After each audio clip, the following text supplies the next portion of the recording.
listening to Unfiltered, real talk about sex and love with Ashley and Heather. And today we're just talking through navigating unique situations. We ended up getting some emails that were kind of different questions, things that don't fall easily into stuff that we deal with all of the time, even though a few of these we have met people at conferences that had these similar questions. And so I just like the fact that we're talking about different things, but things that other people want to know. Yep. Yeah. So let's just jump into this first question.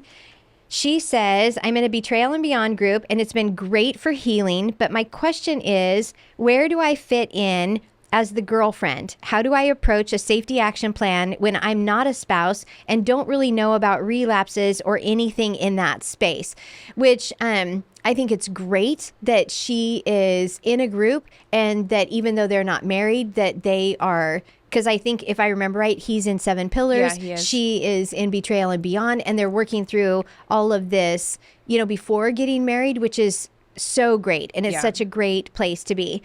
But the other part where she says that as the girlfriend, because in my thinking, if you're in a committed relationship and the fact that you're doing a B&B group shows that you're committed to this relationship, I think that you should be getting information about current relapses. Yes, I don't think that anything that, honestly, I think that you should have the same information that any other spouse would get, because your healing is not going, it's going to affect your healing. If you're in a Betrayal and Beyond group and you think that everything is great and you have had, and you don't think that he's relapsed, and then you get 6 months into group and you have a disclosure and he then tells you what he's been doing the last 6 months, that is going to be so traumatizing to you and your healing that it should follow, I think that he should be following that same rule as though you were a spouse. Exactly the same. I mean, if you're in a relationship, this material is for you. It is not just for husbands and wives. It's if you're in a relationship, a committed relationship. And I had asked her, I said, is marriage an option? Are you guys moving toward marriage? She said, yes, we both want that, but we want to be healthy. And that's where I need to know if we are going to be healthy. And so, if you're in a committed relationship at all, it doesn't matter if it's boyfriend, girlfriend, fiancés, married, this material is for you. And I agree. The safety action plan should apply the same way. The only thing that might not apply is if, they're staying abstinent until their wedding day, until they do get married, then maybe the spouses in the group would say, oh, I'm taking sex off the table because he relapsed. So you would have different kinds of consequences. Right. But everything else applies exactly the same. And especially her being informed when he has a current relapse, then that definitely should be part of their healing journey together. Yeah. Especially moving toward marriage. Okay, our next question is, we just had our 31st anniversary, second one since disclosure. It was rather miserable for me, and I felt myself pulling away and closing down, preventing connection. I can't reflect and enjoy the memory of our day without feeling like all the memories are tainted and full of lies. Do you have any strategies to have these dates, anniversaries, birthdays, Valentine's Day, etc., come without all the pain and negative emotions associated with them? So a couple of things here. I have got this question before, and I think it was at Summit, somebody come up to us and said, will you do an episode on like milestone days, anniversaries, birthdays, because they needed to know what does that look like. They needed ideas. So I'm really glad this question is being answered today. So it's only been the second one since disclosure. So if there's still areas of feeling stuck outside of those milestone days, like you are not feeling safe, there's a lack of recovery work. Like we always say that, make sure all the things are being done first. You're in a Betrayal and Beyond. You're processing your pain, your trauma, your grief.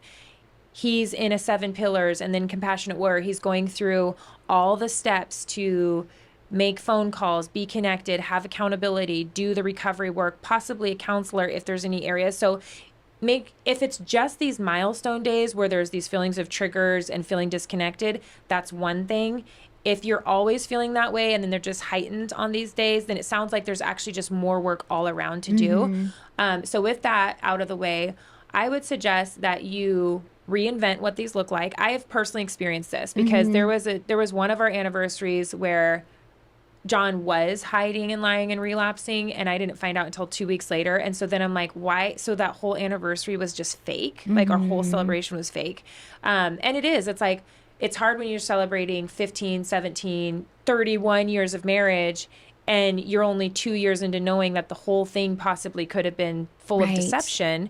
So you're like, this feels like a fraud. And so you can maybe not spend so much time on those days reflecting on the 31 years you've had together, but just reflecting on what you're building going forward. And so, or looking at what you're going forward. And then there might be some things that are triggering that you can remove. So if you've always gotten wedding cupcakes and you've always gone to this hotel, or you've always gone on a kayaking trip and then rented a cabin, like change it up and like kind of maybe get away from those things that you associated with the lies and the fogginess of your relationship, and maybe do something different. It's also okay to say, I don't want to celebrate in that way. That is okay. And I know somebody who's more like introverted and a homebody, you do that sometimes too. You're like, yeah, we're not really doing anything. Like the best idea sounds like just being around the house. And that's okay. I think John and I did that a few years too, where it's like, thinking of going to do something feels a little like fraudulent, you know, like fake. And I don't want that pressure to have this like fancy, intimate dinner when I'm not feeling that way. Right. And so maybe just being around the house in your jammies and watching a movie and eating popcorn or ordering a pizza, maybe that's all. And take the pressure off yourself that it has to be this giant celebration, and focus back on day to day.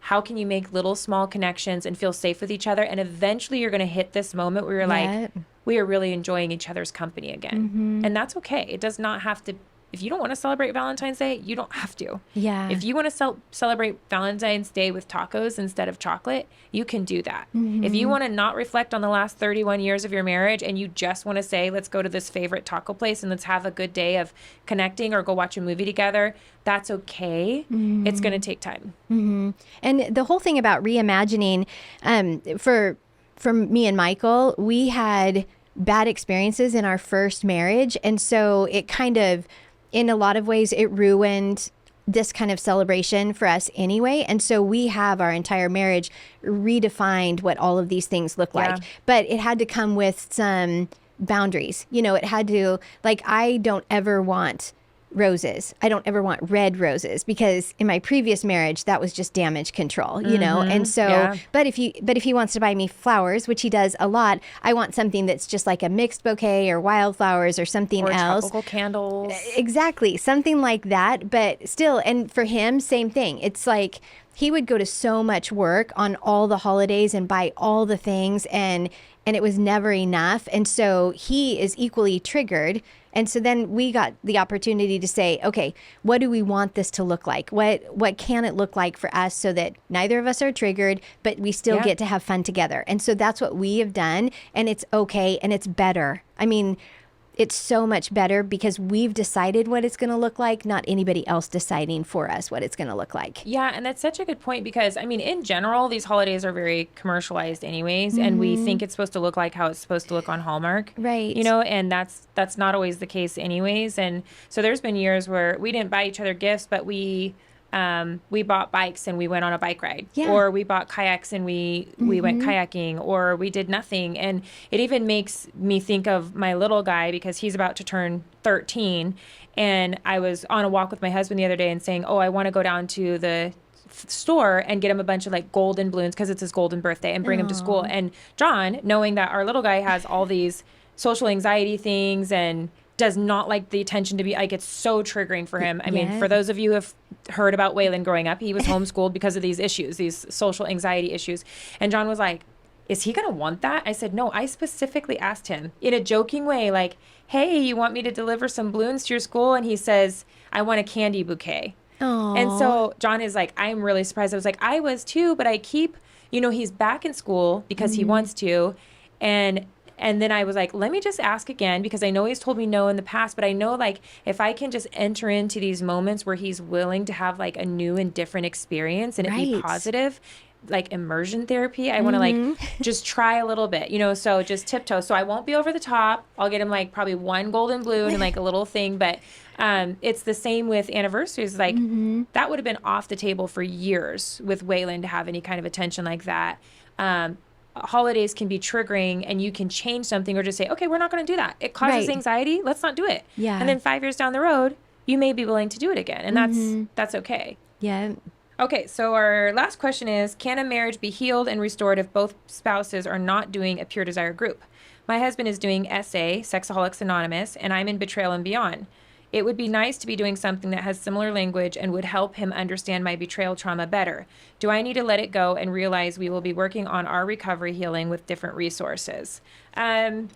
So I am such an advocate of being able to have shared language and understand. I really am. I'm also very biased toward Pure Desire resources because I have been over the groups department now for just about 9 years, and I see that it works. But I will say, in my experience of helping people, there are so many ways that people find healing. And so if you are seeing in your husband that he is changing, he is being more relational, he is owning his things, he's not gaslighting, he's, I mean, it sounds like she's needing a little more empathy, which some guys get stuck there because they go through their sobriety process. The women go through their betrayal trauma healing. And then there needs to be this third step where they start to come together and the addict spouse learns more empathy and how to help her through her triggers and learns more about the betrayal. And so it sounds like that's where they're stuck. I mean, you can't make him do a 7 pillars group, but you can say, in order for me to feel safe, I would value you going to a 7 pillars group so that we can have shared information, shared language, and we can connect once a week and share about what we're learning, go to Pure Desire conferences together, or anything like that. And then I would also suggest, after she's done with her Betrayal and Beyond group, if he's open to another resource, that they could do something like help them heal or help her heal and work through a resource together. And maybe that's how he'll develop empathy and learn about her. And so I guess with that, you can encourage and ask very boldly and specifically that he would do this for you. Like, maybe you don't want to do that and you don't think you need it, but for me, it would help me just know that we're more on the same page, learning the same things. And I think that would help my healing. And if he's willing to do that, great. If not, then maybe find another resource where you can develop empathy, like I said, with the Help Her Heal or Help Them Heal, and work on that. Or a counselor. Counselor will definitely help be able to kind of bridge this gap. Right. And then also there's a couple other tools, like if he doesn't want to do a 7 pillars group, but maybe would be willing to use the faster scale, because you can just print that off of our website. And so if you guys then could, to develop some of that shared language to, use the faster scale, do them together every week, something like that might help. And then another tool that might be helpful is the 3 circles, because the origin of the 3 circles, even though it looks kind of different now, the way we use it, but that is originally an AA product. They developed that. And so that may be something that he was willing to do and that you guys could do together, is just be able to, like, just go through that process of filling out your 3 circles and what kind of things are in your red zone and what kind of things are in your guardrails, and then what kind of things are you doing together, like in your green zone, that you can be working toward, shared experiences for the relationship. Yeah, I really like those ideas. So we will put all of those in the show notes. Help Her Heal, if he's willing to do another resource on his own, that will help him develop empathy. Help Them Heal is one you can do together. These are Carol Jurgensen Sheets resources, using the faster scale and the 3 circles. And we'll link those tools and podcasts to explain how to use those tools in there, so that if he's open to listening to the podcast and using the tools, because we find so many couples that say just checking in and using the tools together is what helps them feel connected. And then just, sharing individually what you're learning, even if he's in SA and you're in Betrayal and Beyond, just still sharing what you're learning and how you're growing, and then having some tool that brings you together for shared communication. I think that would help a lot. I do too. All right. Well, thank you for listening and joining us today. If you found this episode helpful, please share it with a friend. If you can think it, we should be talking about it. So send your questions to us at unfiltered@puredesire.org.